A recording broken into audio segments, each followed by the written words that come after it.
Fans in South Florida walking up the steps and making their way for what is always a special event. A Game 7 in the NBA playoffs. It is unmatched. And the players in the locker room thinking about what is about to unfold.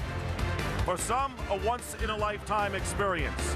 And the only series to go the distance about to get underway at the American Airlines Arena here in Miami. Game 7 of the best of 7. First, three very experienced officials out there tonight as the Miami Heat with the first possession of the game, and Caron Butler with the first shot giving Miami the lead. Well, so often, Nick, basketball just comes down to making shots. Wide open, and Odom gets it into the hands of Jones. The fast break, and the lead is 10. If they can rebound, or if they can force turnovers, then they can run. They haven't been able to do that in the reach and foul is called. Well, Lynch takes the three-pointer, and when you shoot from the corner and miss, it often leaves your defense in a difficult position in transition. And Caron Butler, this game, but thank you, Steve Smith. Instant offense for the veteran Steve Smith in his 13th year out of Michigan State. And there is Ryan Grant now with 5 points at 6 p.m. only on NBA TV.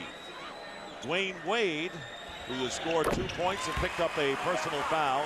Experienced it. We know you gotta just relax, play loose. Armstrong 5 for 27 coming into this game. Just lets loose and knocks it down. But it's a new game, as you point out, in Game 7. It's Caron Butler and Brian Grant getting the rebound. A minute remaining in the first quarter. And the Hornets getting the job done off the bench. And a runner there by Caron Butler, who has 11 points. Pass by Armstrong, the entry pass picked off by Caron Butler.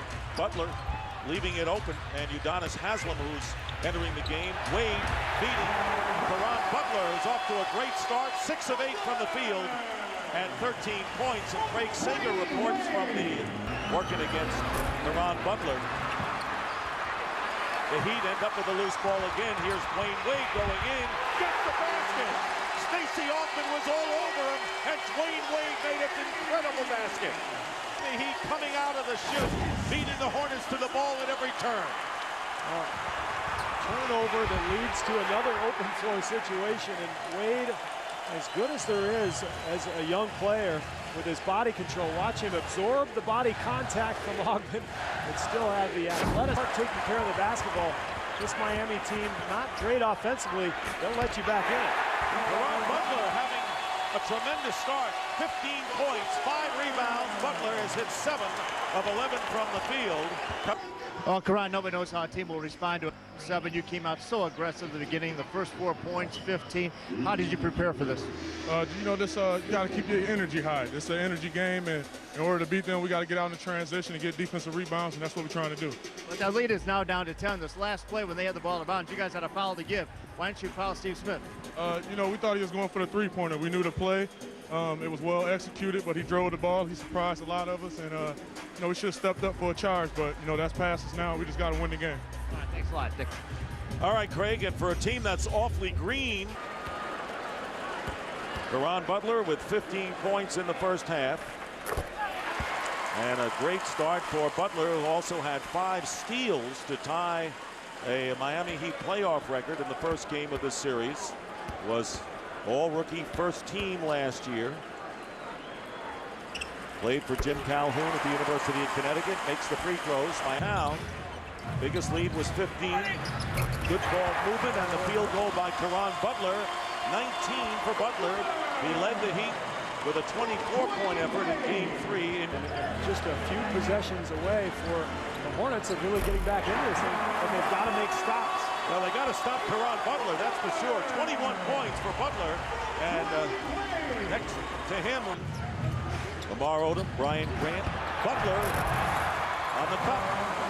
Caron Butler now with 23, one below his series high of 24. Well, defensive.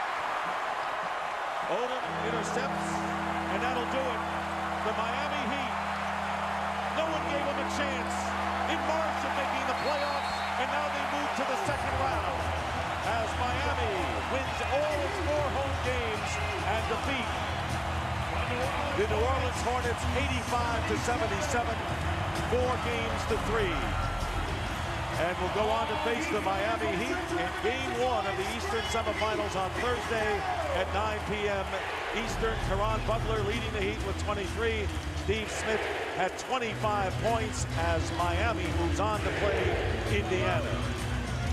And so for Steve Kerr and Craig Sager, this is Dick Stockton saying so long from American Airlines Arena in Miami. Now we'll send you to Minnesota. It's the Kings against the T-Wolves. Kevin Harlan.